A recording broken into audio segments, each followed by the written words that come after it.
Bear followed the creek fence the way water follows a low place, quiet, patient, and certain that if it kept moving, it would find what it needed. In late summer, the creek ran thin and clear, sliding over stones polished smooth by years of melt and rain. Alder leaves hung over the bends, trembling when a breeze came down from the ridge. The bank was stitched with animal tracks, deer that came to drink at dusk, raccoons that washed their paws like nervous thieves, and, sometimes, the heavy five-toed stamp of a bear that had walked there without hurry. The fence beside the creek wasn't meant for bears. It wasn't even meant to stop a determined man. It was an old boundary line, wooden posts, wire that sagged, a gate that dragged in the grass. The fence told cattle where not to go, told neighbours where one property ended and another began, told dogs where to bark. It told a bear nothing at all. But the fence made a path. On the morning the hives went quiet, the air was already warm. A faint sweetness rode the wind from the wildflowers that grew in the clearing behind the last houses. The beehives sat there in 2 neat rows, pale wooden boxes on cinder blocks, lids weighted with stones so they wouldn't lift in a storm. The beekeeper, Paul Mercer, liked order. He liked to open a hive and see the bees moving like a living fabric, calm and purposeful, their bodies catching light like small copper pennies. He liked to hear the sound too, the steady, busy hum that made the world feel correctly alive. That morning, when he stepped out with his coffee and walked toward the hives, he noticed the absence before he noticed anything else. No hum. It wasn't a dramatic silence, not the kind that makes you turn your head because something snapped. It was worse because it sat in the air as if it had always been there. The hives looked normal from a distance. The grass was still. The clearing was bright. Paul stopped 10 paces out and listened harder, and that's when he heard it. A faint, irregular clicking in the grass. Beetles, maybe, or the wind rattling something loose. Not bees. His stomach tightened. He set the coffee down on a stump and took one more step. His boots pressed into damp earth and came back with the smell of creek mud, even though the creek was 100 yards away. The smell didn't belong here. He moved closer. The first hive in the left row had its lid knocked clean off. The stone that had weighted it lay in the grass like a thrown fist. The box itself was tipped, and one side was torn open, splintered. Comb lay scattered, wax ripped and mashed, honey smeared into the dirt. The second hive was worse. The whole stack had been shoved aside and crushed, the frames broken like kindling. The third was simply empty, its lid gone, the interior scraped clean.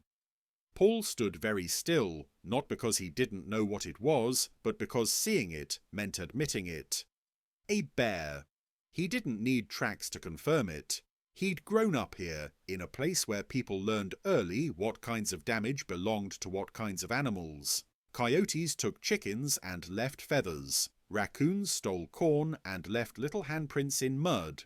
Bears tore things apart like they were made of paper, but Paul bent down anyway, because denial was a stubborn instinct. Near the overturned hive, pressed into the soft soil, was the mark of a paw.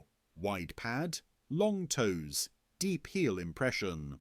The claws had scored the earth lightly, not from walking, but from digging in for leverage. He had seen bear tracks before along the logging roads up in the timber. This track was closer than those ever were. This was not wilderness. This was his clearing, his work, his small, careful system that depended on fragile insects and routine.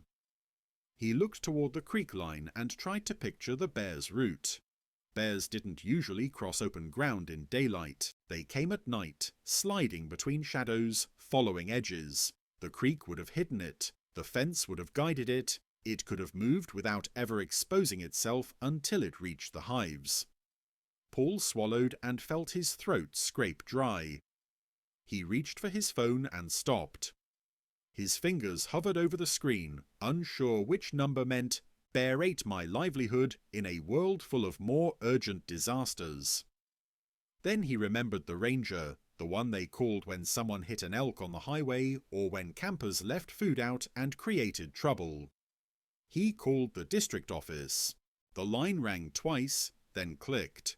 A woman answered, voice brisk. Wildlife? This is Paul Mercer, he said.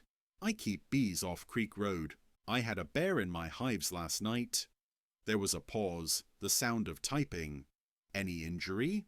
Not to me, Paul said, but the hives, 3 are destroyed, maybe more, and it might come back. The woman's tone shifted slightly, from administrative to alert. Stay away from the area. Secure pets and livestock. We'll send someone. Paul stared at the wreckage as if it might rearrange itself. How soon? Today, she said. Name a landmark. The old creek fence, Paul replied, and then, because it felt important, it followed the creek. It didn't come from the ridge. Okay, she said. Someone will be there. Don't try to handle it yourself. When the call ended, Paul realized his hands were shaking. He put the phone back in his pocket and stood, breathing slowly, forcing his body to calm down. He looked at the hives again and tried to do the math in his head. How many frames lost? How much honey? How many bees killed? Not because numbers would solve anything, but because numbers felt like control. Then he saw something that made his chest tighten again. The bear hadn't just eaten honey. It had opened each box with purpose, moving from hive to hive like it knew exactly what it wanted. Bears were smart, and once a bear learned that wooden boxes in a clearing contained sugar and fat, it didn't forget. It would come back. Paul moved carefully to the edge of the clearing and looked toward the creek. The fence line ran like a dull thread through brush.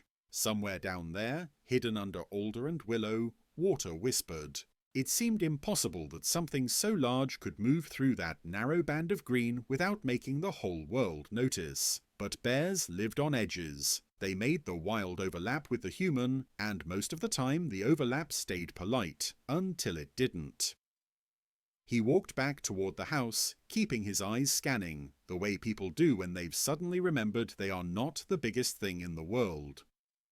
By the time the ranger arrived, the sun had climbed higher and burned off the last coolness. A white pickup rolled down the gravel drive and stopped beside the barn. Dust hung in the air behind it like a curtain. The ranger who stepped out was a man in his late 30s, broad-shouldered, wearing a faded green uniform and a cap that looked like it had lived through 100 summers. He moved with the quiet efficiency of someone who had learned that quick movements and loud voices were not always helpful around frightened people or frightened animals. His name tag read, Elias Morrow. Paul met him halfway. "Thanks for coming," he said, and heard how thin his own voice sounded. Elias nodded once, taking in Paul's face, his posture, the way his eyes kept flicking toward the clearing. "Show me," he said. They walked together. Elias didn't carry a rifle openly, but Paul saw the outline of a canister on his belt, bear spray, and the solid shape of a sidearm under the ranger's vest. Elias wasn't here to hunt. He was here because humans didn't like feeling powerless, and when they did, they demanded the government make the wilderness behave. At the hives, Elias crouched and examined the damage without touching much.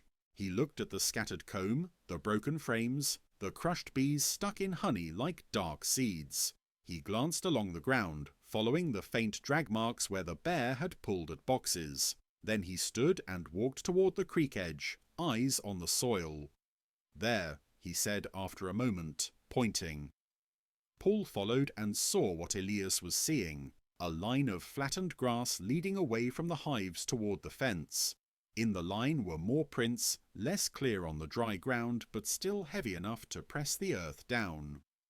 Elias knelt, put 2 fingers in one print, and nodded to himself. "Black bear," he said. "Big adult, probably a male." Paul's mouth tightened. "How do you know it's male?" Elias shrugged slightly. "Size," he said, "and the way it tore into the boxes. A sow with cubs can do damage too, but she tends to be faster, more nervous. This looks confident." "Confident," Paul repeated, tasting the word like something bitter. Elias looked at the fence line. "You said it came along the creek?" "It must have," Paul said. "No tracks from the open ridge. It would have been seen." Elias nodded. "Creek is cover," he said. "Food smells carry down it." A bear can travel the bank and stay hidden. Paul's anger rose suddenly, sharp and hot. So what do I do? He asked. I can't just accept this. Elias turned to him. His face wasn't unkind, but it didn't offer easy comfort either. You do the things that make it harder for the bear to repeat the behavior, he said. Electric fence around the apiary, remove attractants, keep garbage secured, keep feed locked up if you have animals. I don't have garbage out, Paul snapped. Then he regretted it immediately because he knew Elias wasn't accusing him. Elias was speaking from a checklist, and Paul's life had just been turned into an item on a list. Elias didn't react to the tone, he just nodded. Honey is an attractant, he said calmly. Bees are an attractant. Bears will come for it if they learn it's available. Paul looked at the wrecked hives and felt grief like a physical weight. Can't you trap it? He asked. Elias's eyes moved toward the creek again. We can try, he said, but trapping isn't a magic fix. If we catch and relocate it, another bear can come in, or it can return. Bears have strong homing instinct. If we remove it lethally, you'll still need a fence, because bears will keep discovering hives if there's no barrier. Paul's jaw worked. So I spend money to protect what I already spent money building. Elias's expression softened just slightly. There are state programs that help reimburse fencing for beekeepers, he said, and compensation for damaged hives sometimes, depending on documentation. Paul let out a short laugh that wasn't humour. Documentation, he said. My bees got eaten. Should I ask the bear to sign a form? Elias looked at him steadily. I know, he said, and the simple honesty in the words took some of the heat out of Paul's chest. But if we do this right, we prevent a pattern. A bear that keeps raiding becomes a public safety issue. It doesn't end well, for the bear or for the people. Paul stared at the creek line again, imagining the bear moving through the willows, belly heavy with honey, leaving a trail of sweetness that insects and small mammals would follow. He imagined it returning at night, drawn by the memory of easy food, and felt a cold pulse of fear under his anger. Elias pulled out a small notebook and began taking photos, of tracks, of broken boxes, of combs scattered in dirt. He did it carefully, making sure the images had scale, because paperwork was how the world justified action. Any neighbours close? Elias asked. Nearest is the Lamberts, Paul said, nodding toward a line of trees beyond the pasture. They run cattle and old Mrs. Klein down the road. Elias wrote it down.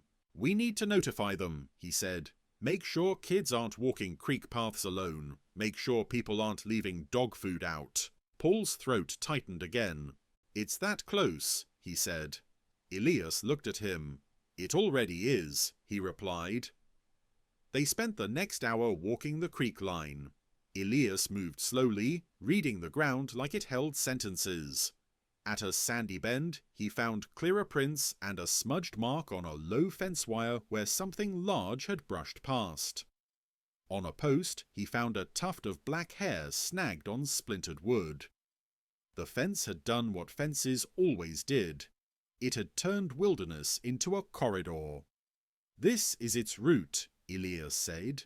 Paul glanced up and down the creek, and for the first time he noticed how many little paths cut in and out of the brush. Deer trails, cattle trails, human shortcuts. The landscape wasn't separate worlds. It was one woven thing. The bear was not in the woods or in town. It was in the same woven thing, choosing where the threads were loose. As they walked, Paul noticed something else too. The smell, not honey now. A musky odour, faint but present, like wet dog mixed with earth. It came stronger in one spot near a fallen log where the creek widened and slowed. Elias stopped there as well. He held up a hand, and Paul froze without being told. The brush ahead was thick. The air felt heavy. Elias listened, then stepped back quietly. He spoke softly. We're not alone, he said. Paul's skin prickled. He looked at the brush and saw nothing, but the absence of birdsong in that moment felt like a warning. Elias backed up, one slow step at a time, and Paul followed, heart hammering. They retreated until the brush thinned and sunlight returned to the ground. Only then did Elias exhale. "It might be bedded nearby," Elias said. "Or it was here recently." Paul swallowed. "It could be watching us," he whispered. Elias didn't dismiss it. He didn't say bears don't stalk people. He said what was true. "Bears notice," he replied, "especially when people are walking their route." They returned to the clearing with a heavier silence. Paul's house no longer felt like a safe little bubble. It felt like an island in a landscape that belonged to larger needs. Elias stood by the wrecked hives and made the decision out loud. "I'm going to request a trap," he said. "We'll set it along the fence line near the creek. We'll bait it with something that pulls the bear away from your hives." Paul's hope flared. "So you will take it away?" Elias looked at him. "We'll try to remove this bear," he said, "but you still need to build the fence, because even if we catch this one, you don't want the next bear to learn the same thing." Paul nodded slowly. He hated it. He also understood it. That afternoon, word spread. It always did. People drove by slower on Creek Road, glancing toward Paul's clearing like they were looking for a headline. The Lamberts came over, the husband and wife both, standing at the edge of the ruined hives with tight faces. "I heard," Mr. Lambert said, as if the damage needed a rumor to exist. Mrs. Lambert looked at the creek line, eyes narrowed. "We've seen one near the pasture," she said. "2 nights ago. Big one." Paul's stomach sank. "You didn't tell anyone," he said, unable to keep the accusation out of his voice. Mr. Lambert spread his hands. "It was just moving through," he said. "They always move through." Elias, who had returned to his truck to radio his supervisor, came back and heard the end of it. He didn't lecture. He simply said, "They always move through until they stop moving through," and the way he said it made everyone quiet. That evening, Paul did what he could. He moved what survived. He carried intact hive boxes into the barn and shut the doors. He swept up broken frames and piled them far from the house, then reconsidered and loaded them into a bin, because even wax and old honey could draw the bear back. He washed his hands 3 times and still smelled sweetness on his skin. When darkness came, he didn't sit on the porch like he usually did. He stayed inside and watched through the window, a habit he didn't like because it made him feel hunted. But the mind didn't care what he liked. The mind cared about staying alive. The creek ran unseen in the dark. The fence line was a black ribbon. Somewhere beyond it, the bear moved. It returned just after midnight. Paul didn't see it at first. What woke him was not a sound in the yard, but a sound that stopped, the dog down the road, barking once, then going silent as if the bark had been swallowed. Paul sat up in bed, heart already racing. He stayed still, listening. A minute passed, then he heard it. Wood cracking, not loud, but distinct. A heavy weight shifting, something brushing against the barn wall. Paul's mouth went dry. He reached for his phone and then hesitated. Calling Elias wouldn't bring him here in time. Calling the sheriff would bring someone later, annoyed, maybe too late. Paul's hand trembled anyway as he typed. He sent one message to Elias, "It's back." Then he lay still, staring into the dark, listening to the bear's work. He heard the scrape of a lid. He heard the slow, deliberate rhythm of something that was not afraid of humans yet. That was the worst part.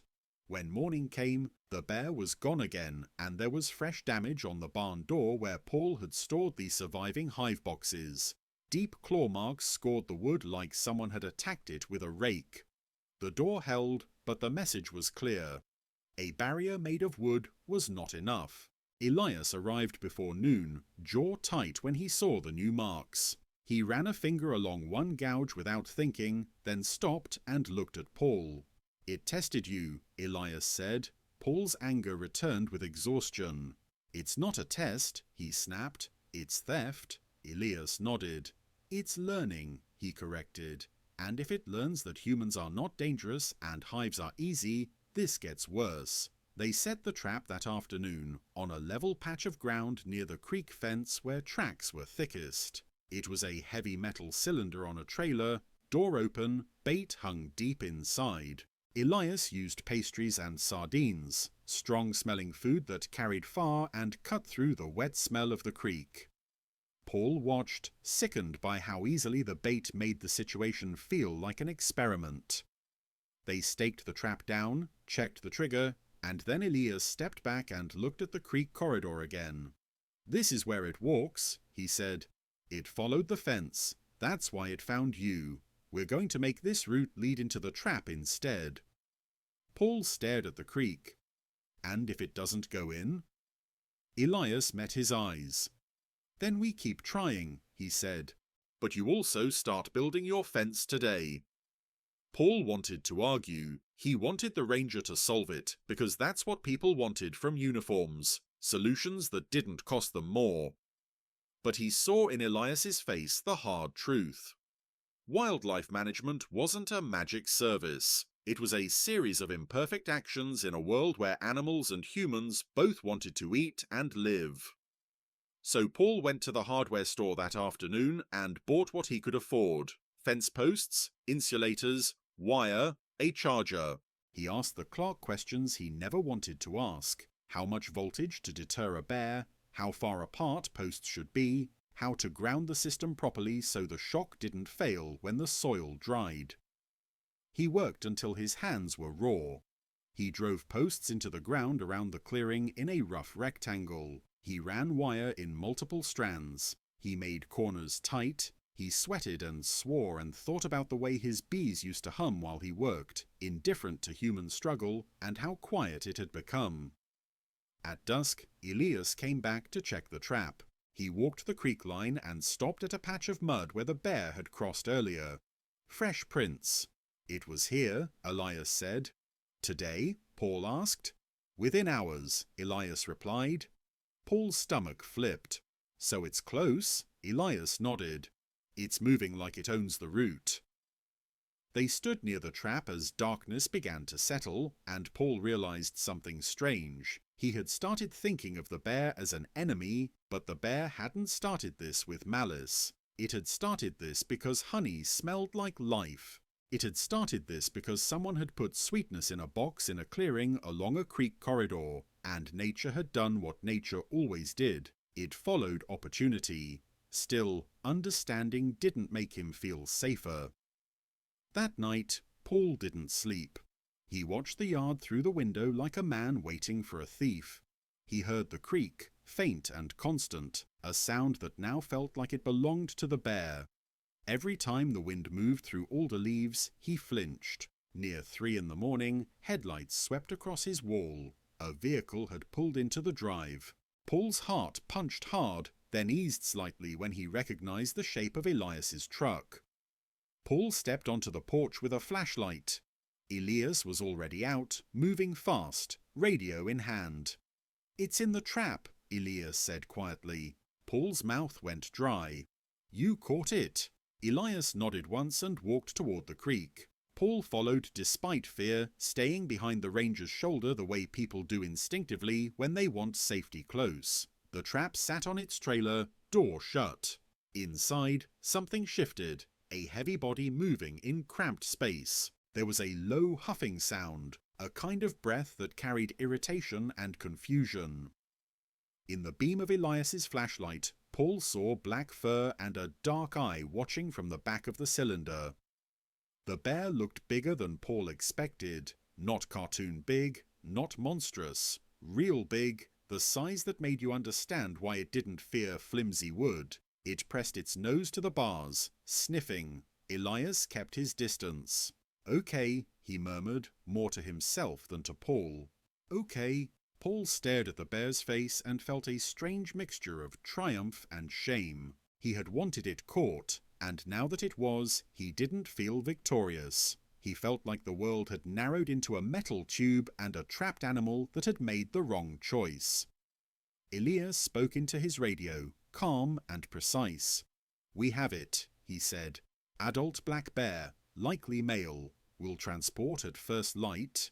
The bear shifted again and gave a deeper huff, a warning sound that reminded Paul of how little control humans truly had. What happens now? Paul asked. Elias didn't romanticize it. We sedate it, tag it, move it, he said. Far enough that it's less likely to return quickly, but it might still try. That's why your fence matters. Paul looked back toward the clearing where his new wire lines formed a dark shape against grass. I haven't powered it yet, he admitted. Elias's eyes sharpened. You will, he said, not as a command, as a lifeline. Paul nodded. In the first light of morning, the transport team arrived. Another truck, a veterinarian, a woman with a clipboard. They worked with quiet efficiency. The vet darted the bear through the trap bars. The bear fought sleep for a minute, muscles tensing, breath hard, and then the resistance faded. Its head lowered. Its body became heavy in the cramped cylinder. When they opened the trap, they did it carefully. They slid the bear onto a tarp, checked breathing, covered its eyes. Up close, Paul saw details he hadn't expected. The rough pads on its feet, the broken tip of one tooth, the ticks in its fur. It wasn't a symbol. It was an animal with a body that carried history. The vet examined its mouth and ears, checked for injury. Healthy, she said. Good weight. This is food conditioning, not illness. Elias looked at Paul. That means it learned, he said. Paul swallowed. From me, he said quietly. Elias didn't let him drown in guilt. From opportunity, he corrected. From easy access. Bears don't read property lines. The team loaded the bear into a transport crate and drove away toward the mountains. Dust rose behind the convoy, and the creek kept running as if nothing had happened. But something had happened. Paul powered his electric fence that afternoon. He tested it with a blade of grass like Elias showed him, touching it until the grass snapped with a sharp, bright crack that made Paul flinch. The fence was alive now in a way wood never was. In the weeks that followed, the hives recovered slowly. Paul ordered new frames, cleaned what he could salvage, rebuilt boxes, and reintroduced bees to the empty space where the hum had died. It took time. Nothing about bees was quick. That was the point. They taught patience, and patience was not the virtue people wanted when fear showed up at midnight. Neighbors started talking more openly about the creek corridor. The Lamberts stopped leaving mineral blocks out near the fence line. Mrs. Klein locked her trash. People kept dogs in at night. Small changes, not dramatic, but real. And yet the creek remained a corridor. The fence remained a guide. One evening in early fall, when the leaves began turning pale and brittle, Paul walked down to the creek and stood by the old fence. He looked at the muddy bank where the bear's tracks had been and saw new tracks instead. Deer, raccoon, a fox. No bear. He felt relief like a loosening in his chest. Then he noticed something else. Along the fence line, farther down, there were fresh scratches on a post. Not deep gouges like before, but light marks, as if a bear had rubbed past and kept going. Paul stared at the scratches for a long time, listening to the creek. He understood then that the story hadn't ended. It had only shifted. The bear that followed the creek fence had been moved, but the landscape still created paths. Bears still moved through the edges. Hives still smelled like sweetness. Humans still built their lives beside corridors of wild. What had changed was the quiet. The hives had gone quiet because something large had learned an easy lesson. The humans had gone quiet afterward because they had learned a harder one. If you live near the creek and the fence, you don't get to pretend the wild stays politely on the other side. And in the thin light of dusk, as the first bees began to hum again inside their repaired boxes, Paul listened carefully, grateful for the sound and wary of the silence beyond it.